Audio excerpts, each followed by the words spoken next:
Les jeunes venus des pays de l'Afrique de l'Ouest et du Togo sont à la 4e édition de la conférence internationale sur les changements climatiques COGIEC 2018 depuis ce mercredi à Lomé.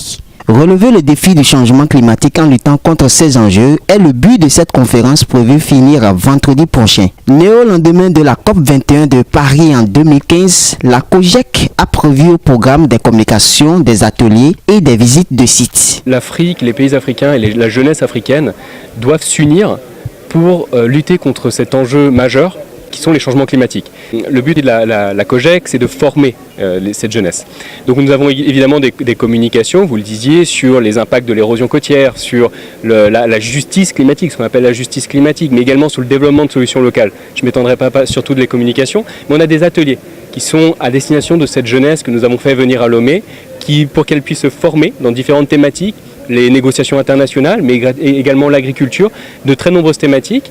Et c'est vraiment là-dessus qu'il faut mettre l'accent. Prennent part à ce rassemblement la Guinée, le Bénin, le Burkina Faso, la Côte d'Ivoire, le Ghana, le Niger, le Nigeria, le Congo, le Gabon, le Tchad, le Mali, le Cameroun et le Togo, pays hôtes. Pour la France, l'un des partenaires de cette conférence, c'est une bonne chose que le Togo soit le hub des réflexions sur le changement climatique, surtout avec la jeunesse qui est la postérité du monde.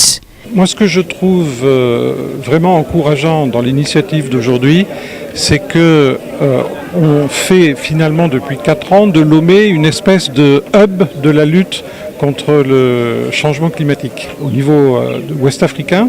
Et ça, c'est très important. C'est la 4e édition. Il y a déjà 1000 jeunes qui se sont engagés en passant à Lomé en 2015, en 2016, en 2017 et maintenant en 2018 pour sensibiliser les autres jeunes, pour les former, pour les informer et aussi pour passer des messages aux politiques. Pour rappel, cette 4e édition se tient en prélude à la COP24 qui va se tenir en Pologne en décembre prochain.